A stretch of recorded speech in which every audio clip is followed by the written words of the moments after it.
합당 이재명의 큰 그림과 충돌한다. 이렇게 또 이야기 준비하셨어요. 제목을 이렇게 준비해 왔습니다. 네네. 김용민 PD님이 이 제목을 보자마자 한박 웃음을 지으시더라고요. 따봉을 날렸습니다. 따봉을. 예. 못 살겠습니다. 그런데 왜 그런지 그 내용은 잘 몰라요. 한번 들어보겠습니다. 그러니까 이게 제가 좀 오늘 이제 갤럽 여조 최근에 나온 걸 하나 설명드리면서 얘기를 시작할까 하는데요. 네. 이 합당에 대해서 예. 어떻게 국민들이 판단하고 있나.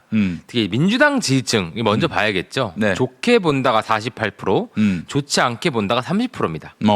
이 뜻은 뭐냐면요. 여기 계신 분들 합당에 반대하는 분들이 많으실 거고 저도 뭐 반대라기보다는 좋지 않다. 이런 얘기를 드리고 있는데 사실 지금 민주당내 여론에서는 5대3으로 합당 찬성이 더 많다는 겁니다. 네. 이 현실을 우리가 인식해야 된다. 네. 우리가라고 얘기를 했네요. 근데 그리고 혁신당에서는 41대 42 팽팽하고요. 근데 중도층에서 28대 40으로 반대가 더 많습니다. 네. 이 민심, 소위 이제 중도층 민심과 민주당내 민심이 이제 디커플링을 하고 있는 거죠. 네. 근데 제가 드리고 싶은 말씀은 현재 스코어 당내 수 대결은 열세다. 이걸 인식해야 된다. 네. 그래서 용민 PD님이 일주일간 내내 그 합당을 깨고 네. 김어준을 찝고 계시지만 이대로는 안 된다. 네. 이 말씀을 제가 드리러 왔습니다. 그래요. 그래서 좀 메시지 전략의 재검토가 좀 필요하다. 이 말씀을 드리고 싶은데요. 네네. 어제도 한준호 최고위원께서 네. 합당이 지방선거 승리에 도움이 안 되고 또 이제 후보 연대나 정책 연대 등의 다른 협력 방식은 없지 않을까 뭐 이렇게 얘기도 하시고 조국혁신당과 합당에 대해서 그리고 왜 지금이어야 하나 뭐 이런 말씀도 하셨어요. 네. 근데 이 세 개 다 제가 느끼기에는 명분이라기보단 정치공학의 얘기입니다. 명분에 대한 얘기를 해야 된다. 그 실제로 말이죠. 이런 마음이 있어요. 지금 이 정청래 대표가 지도부하고의 협의도 없이 이렇게 밀어붙이는 것은 문제가 있다. 그러나 언젠가는 조국혁신당하고 합치지 않겠는가? 그렇죠. 이 머릿속에 그런 계산이 있는 거죠. 정확한 말씀입니다. 예. 그 질문으로부터 시작해야 된다는 게 제 요지입니다. 네네네. 그러니까 이게 중도층의 우려나 그냥 신중하게 살펴볼 필요가 있다 이렇게 얘기하시는데 어디로 가야 되는지 조국혁신당과 지금 민주당이 어떤 의제에서 충돌하는지 명확하게 해야 된다는 겁니다. 그러니까 지금 절차 문제를 주로 많이 말씀하시는데 네. 제가 좀 냉정하게 말씀드리면 이게 중간에서 눈치 보는 스피커들에게 약간 애매한 중간지대를 만들어주는 경향이 있습니다. 그러니까 지금 어느 쪽 편을 들어야 할까 고민하는 분들이 있는 겁니다. 눈알이 막 확 돌아갑니다. 근데 우리 유시민 작가님의 또 그 인용이 있지 않습니까? 옛날에 청년 시절에 예. 지옥의 가장 뜨거운 자리는 이건 유시민 작가가 아니군요. 불의의 시대에 그게 네포크라시스가 유시민 작가님 거고 네. 요 유명한 말이 있죠. 불의의 시대에 지옥의 가장 뜨거운 자리는 불의의 시대에 중립의 의무를 지킨 자들을 위해 준비되어 있다. 애매하게 눈치 보는 분들에게 가장 편한 답안지가 이겁니다. 네. 이거는 그냥 절차적으로 좀 그렇습니다. 근데 이러면 정청래 대표 입장에서 그냥 절차를 완비해서 다시 하면 돼요. 그러면 여러분들 보시기에 절차만 지키면 이 합당은 오르는 것인가? PD님 그렇습니까? 그렇진 않죠. 않죠. 그 문제를 제대로 얘기해야 되고요. 그래서 절차 문제를 자꾸 제기하는 거에 저는 전략 미스다. 1번 얘기 드리고요. 예. 두 번째는 이게 노선 투쟁임을 확실히 해야 됩니다. 그래야 우군이 늘어납니다. 그렇지. 지금 노선 투쟁이 아니라 내부적으로 그냥 이거는 절차의 문제고 뭐 합당엔 도움이 안 된다라고 해봤자 계속 5대3 게임이 될 겁니다. 제가 이 5대3이 굉장히 익숙한 게 뭐 이해운 장관뿐만 아니라 이재명 대통령의 중도 실형 행보에 대해서 되게 이렇게 5대3으로 밀리는 경우가 많습니다. 당내에서 자꾸 이게 반복될 거거든요. 네. 그리고 이게 또 박찬대 정청래 스코어랑 비슷합니다. 6대3 정도, 5대3 정도 나왔었죠. 그러니까 이 5대3이라고 하는 것은 민주당 지지자들 안에서의 5대3이라는 맞습니다. 얘기죠. 네. 이제 구도가 고착화될 수 있다. 그렇기 때문에 이럴 때는요. 밖에서 우군을 모셔와야 됩니다. 그렇지. 당나라랑 합치기라도 해야죠. 신라처럼. 네. 자, 제가 드리고 싶은 말씀은 지금 친명 분들은 새롭게 탄생한 이재명의 민주당을 이해하고 있나? 이 말씀을 드리고 싶은 거예요. 이재명 대통령의 중도 실용, 중도 보수 침공이라는 게 사실 이게 엄청난 겁니다. 제가 보수 이게 딱지를 메고 나와서도 이런 얘기를 할 수 있으려면요. 이게 정말 그냥 하는 척이 아니라 진정성도 있어야 되고 실제여야 해요. 이를테면 원전 신축을 결단합니다. 완전 이거 민주당 그동안 진보 주장의 관성과 어긋나는 거고요. 네. 자본시장 경쟁력 강화를 강하게 주장합니다. 코스피 5천 됐죠. 미국과의 안보 동맹 중시하고요. 일본하고 과거사 대신에 실용 협력을 하면서 과거사를 풀려고 합니다. 중국하고도 절대된 거리 두기를 시도합니다. 과감한 인사를 통해 이해운 장관을 지명하기도 하고요. 이런 모든 것들이 사실 제가 감히 여기까지도 오늘 좀 비대를 들어가겠습니다. 이재명 대통령은 구시대의 막차가 아니라 새시대의 첫 차를 노리고 있다. 사실 그동안 모든 대통령들은 대통령이 되고 나면요. 네. 다 구시대의 막차가 되기를 선호합니다. 노무현 대통령도 그랬어요. 그렇죠. 네. 근데 그 말이 사실 노무현 대통령까지는 저는 먹혔다고 봅니다. 뭐랄까요? 그게 가장 어떻게 보면 안전하기도 합니다. 구시대의 막차라는 게 무슨 얘기냐면 그동안 지지층들이 가지고 있던 어떤 민원 사항들을 싹 이번에 정리하고 새 시대는 다음에게 물려주겠다. 근데 그게 지지층이 가장 좋아할 만한 가장 안전한 선택일 수 있거든요. 어떻게 네. 보면 새 시대의 첫 차가 되는 길은요, 굉장히 어려운 길입니다. 그동안의 지지층의 관성과도 싸워야 되고요. 네. 이제 그 시도를 지금 이재명 대통령이 하고 있는 거예요. 네. 그렇기 때문에 요거를 이제 지금 지지자분들이나 소위 친명 정치인분들께서 좀 더 잘 이해해 주셨으면 좋겠다. 그래야 소위 지금 이재명 대통령 지지 60%고 민주당 지지 40%인데 나머지 20% 격차가 있지 않습니까? 네. 그 20% 격차가 이재명 대통령이 새로 들여오고 싶은 지지층인 거예요. 근데 그 지지층을 유지하기 위해서라면 이 합당은 전혀 좋지 않죠. 전혀 좋지 않다. 전혀 좋지 않죠. 왜냐하면 지금 당내 땅 따먹기로는 그 새 우군들이 들어오지 않습니다. 조국혁신당과 합당을 하면 지금 이재명 대통령이 한 1년 7개월 동안 집권하고 했던 모든 노력들이 좀 허무해지는 거예요. 맞아요. 네. 그래서 제 주변에도 2, 3대남들이 이 정도면 내가 마음을 줘야 될 수도 있나? 라는 마음을 가지고 있는 분들이 심심치 않게 있어요. 근데 조국당이랑 합당한다. 그럼 뭐 도루묵인 거예요. 왜 이렇게 조국당을 싫어해요? 조국을 왜 이렇게 싫어합니까? 그러니까 조국 자체에 대한 어떤 강한 과거의 인상, 그런 또 불공정에 대한 인상도 있겠지만 지금 조국 혁신당이 상징하는 것들이 그동안의 운동권적 관성 정책 그렇지. 다 연결돼 있다는 겁니다. 예. 이를테면 토지 공개념, 네. 검찰 개혁에서 어떤 강성 목소리, 비동의 간음죄, 네. 차별금지법. 네. 이거 다 조국 혁신당이 밀고 있습니다. 아. 최근에 민주당 최현일 의원께서 예. 조국 혁신당을 비판하면서 예. 토지 공개념과 차별금지법이 지금 조국 혁신당의 되게 메인 의제인데 이거 어떻게 할 거냐라고 조국 당대표한테 물었는데 네. 이제 이현주 의원님은 토지 공개념에 대해서 비판했죠. 근데 조국 대표가 답을 할 때 토지 공개념에 대해서만 반박을 했어요.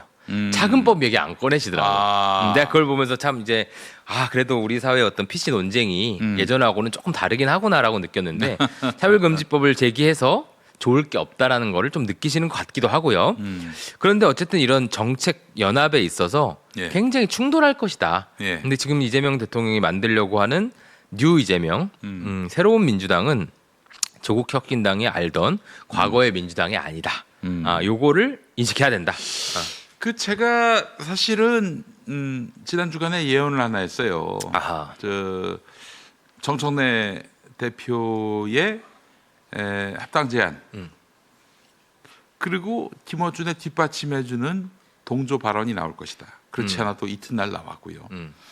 근데 이걸로는 정서가 안 좋으니까 틀림없이 여론조사 꽃에 찬성 여론이 더 많이 나오는 그런 여론조사 결과가 나올 것이다. 이것도 거의 맞췄죠? 그렇죠.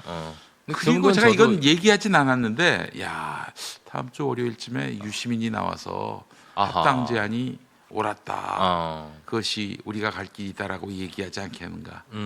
아니나 다를까 오늘 아침에 유시민이 나왔어요.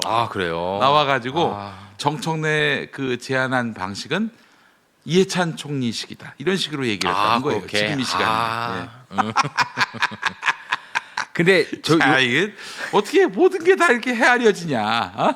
이 말씀을 제가 요거는 저도 이제 비판적이죠. 그런 방식에. 근데 이제 절차를 얘기하는 건 사실 좀 정확하지 않을 수 있어요. 그래서 절차 얘기를 좀 덜 하실 수 있다. 정청래 그런 절차는 그런 방식은 잘못됐다. 이 차원으로 멈출 얘기가 아니다. 아닙니다. 네. 그 얘기가 되게 중요하고요. 그리고 저는 리더십 차원에서 당 대표가 그렇게 제안할 수도 있다고 생각합니다. 그러니까 그거를 토론하기 시작하면 네. 약간 이렇게 이기는 싸움판에 들어가서 싸우셔야지. 네. 지금 이렇게 절차 얘기하는 거는 오히려 그냥 똔똔이가 될 수 있다. 그렇지. 50대 50. 그러니까 중도를 잡으려면은 지금 조국 혁신당과 손잡는 것은 자행이다. 이렇게 얘기를 할 수 있어야 된다는 있어야 얘기예요. 되는 거죠. 그리고 네. 구체적으로 이런 이슈에 대해서 이재명 대통령이 중도 실용을 가고 있다. 그리고 우리는 이쪽으로 가야 된다라는 얘기를 해야 되는데 네. 조금 뭉뚱그려 얘기하는 경향이 있다. 네. 이런 안타까움이 있습니다. 유시민 그 작가는 참 안타까워요. 저 어느 때부터인가 이제 김어준하고 거리를 두기 시작하면서부터 이분이 저를 완전히 쌩까더라고요. 악수를 해도 눈을 마주치지 않아. 반패미여서 그런 거 아닌가요? 그래서 모르겠습니다. 그래서 그 뒤로는 뭐 아예 뭐 사람 취급도 안 하는 분위기고 그래서 뭐 그런가 보다 했죠. 사실 유시민 작가님은 저희 세대 특히 지금 30대 세대에게는 과거에는 굉장히 아이돌이었습니다. 지적 아이돌. 그렇지. 뭐 우리한테도 그랬어, 사실은. 근데 어느 순간부터 어용 지식인이 되겠다. 문재인 정부 때 그때부터 조금 어라 하더니 그 이후부터는 뭐 말로 할 수 있는 뭐 일종의 준 드립이었는데 근데 제 얘기는 그 말 자체가 아니라 그때 이후부터 정말 정파적인 얘기를 많이 하셨던 그때부터는 이제 좀 지적 권위가 예전 같지 않아진 거죠, 정치적으로. 근데 이제 알쓸신잡으로 좀 부활을 하시더니 좀 이제 다른 이제 인지도 강력한 인지도를 얻으셨는데 너무 안타깝죠. 사실 그런 분들이 많습니다. 정파 좀 이따 김어준 총수 얘기도 할 텐데 네. 이렇게 가면 멋이 없다. 예전 같은 멋이 없어졌다. 나도 그 김어준에게 거의 쓸려가다시피 해서 그 좀 어느 정도 형님 뻘 되는 분이고 그러면은 잘못된 건 잘못됐다라고 얘기할 수 있어야 되는 거 아닌가 하는 생각이 드는데 그거는 좀 그렇지 않더라고요. 좀 많이 아쉬워요. 예, 한때 굉장히 좋아했던 분으로서 예. 또 오늘 또 저 김어준의 요청으로 상황이 많이 안 좋습니다. 빨리 나와 주셔서 지원 사격해 주세요. 뭐 틀림없이 이런 연락을 했겠죠. 정수 내가 나가서 얘기해 줄게. 뭐 그랬을 수도 있겠지만은 뭐 제가 대화까지 보기엔 상상을 해. 뭐좀 전자에 가깝지 않을까 하는 그런 생각이 듭니다. 다이아로그까지 추측이 가능한 평론가고요. 아무튼 제가 드리고 싶은 말씀은 예. 연대 조국당과 연대 합당해야 된다. 언젠간 해야 된다라는 그 전제부터 비판하실 수 있어야 요 게임을 승리하실 거다. 그래야 외부의 지지자가 등장하고요. 이기는 싸움을 할 수 있다. 이대로 합당이 되겠습니까?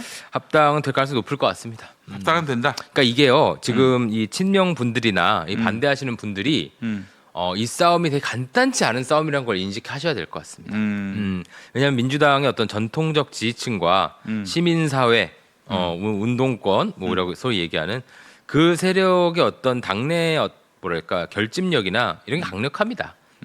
지금 새롭게 편입된 이재명, 친명, 이재명 지지자분들은 어떻게 보면 좀 정치 그렇게 고관여층이 아닌 분도 많고 소위 수도권에 제가 늘 말씀드렸잖아요. 중산층, 3040 이런 세대들은 이렇게 당내 싸움에 적극적으로 달려드는 편은 아닙니다. 그런데 지금 이제 예전에 시민사회 운동권 이런 분들은 조직력이 달라요. 예전부터 그 네트워크도 다르고요. 이 싸움이 굉장히 쉽지 않다. 그렇기 때문에 더더욱 제가 드리는 말씀이 외부의 중도 보수, 중도 실용 그리고 소위 무당층이라고 할 수 있는 2030 남성까지 해서 다 끌어오셔야 이 싸움이 될 겁니다. 아니면 집니다. 진짜. 그 얘기를 그렇지. 드립니다. 사실을 친노 친문 20년이 넘었어요. 그럼요. 2002년에 대통령이 된 거 아니겠습니까? 그 노무현 대통령께서 그로부터 26년이 지났어요. 24년이 지났어요. 예. 24년 동안 축적해온 이 네트워크와 노하우와 이게 말이죠. 동교동계가 뭐 구태다 기득권이다 그러는데 실제로 88년에 평화민주당이 독립된 이후로 2002년까지 14년밖에 못했어. 그렇잖아요. 그 당에서 동교동계가 주류였던 때는 14년이야. 근데 여기는 26년이라고. 예전에 24년 죄송합니다. 24년이라고. 예, 그렇죠. 이게 쉽지 않아요? 예. 그러니까 예전에 노무현입니다라는 영화가 있었잖아요. 네네네. 대통령 좋아하기 때문에 예. 그걸 뭐 여러 번 봤습니다. 근데 예. 저는 그 영화가 노무현 대통령에 대한 영화이면서도 노사모에 대한 영화라고 생각합니다. 그 노무현 대통령을 만들기 위해 우리 저 성공사님 김용민이가 합당 몰아간다고. 아니 정말 참 이게 합당을 뭐 몰아간다. 합당이 되도록 몰아간다고. 아니 세상에 아군과 적군을 구분을 못하는 이런 사람이 지금 전쟁터에 나왔어요 지금. 농담이시겠죠. 한심합니다 한분 진짜. 그러셨죠. 예. 근데 어제 노무현입니다라는 영화가 있었죠. 근데 그거는 저는 노사모에 대한 영화라고 생각하고 당시 노무현 대통령을 그 광주 경선부터 정말 눈물겹게 만들었습니다. 그렇지. 그 노사모 분들의 엄청난 그 열정과 조직력, 이거가 간단치 않고요. 제가 그 영화 보고 나서 당시 그 심상정 의원 보좌관이었는데 그 의원님한테 딱 그 한마디 했습니다. 와, 저렇게 해야 대통령 2번 만드나 봅니다. 그런 저력이 있는 되게 기반이 있는 그 기반이고요. 그렇죠. 친노 친문이 대통령 2번 만들었네요. 그럼요. 예. 그 엄청난 그 힘입니다. 그것도. 특히 친문은 이재명 대통령을 막았던 사람들이에요. 그걸 뚫고 대통령이 된 것도 상당히 놀라운 일이긴 하죠. 뭐 사실은. 저는 거기서 말하겠습니다. 아무튼 그런데 그만큼 이 당내의 어떤 그 노선 투쟁이 되게 어려운 그것이 될 것이고 저는 이재명 대통령이 중도 실용으로 나아간다면 거기를 지지하는 입장에서 이 싸움을 이제 친명 분들이 저는 이제 밖에 있는 사람 아닙니까? 제가 민주당에 정치를 할 것도 아니고 입장에서는 조금 더 진지하고 비상하게 이걸 노선 싸움으로 끌고 가셨으면 좋겠다. 우리 유시민 작가님이 이해찬 총리 이름 팔아가지고 합당을 제안한 정청래 대표를 합리화하고 있는데 그 이해찬 전 총리의 경고가 있습니다. 정당 의사 결정은 탑다운 방식은 안 된다라는 점. 왜 이 점은 빼십니까? 왜 고인의 뜻을 이렇게 왜곡하세요? 그리고 뭐 그것도 유시민 작가답지 않게. 절차 얘기인데 저는 일단 1번 고인에 대해서 자기가 함부로 그런 말을 했을 것이다라는 얘기하는 건 좋지 않다고 생각합니다.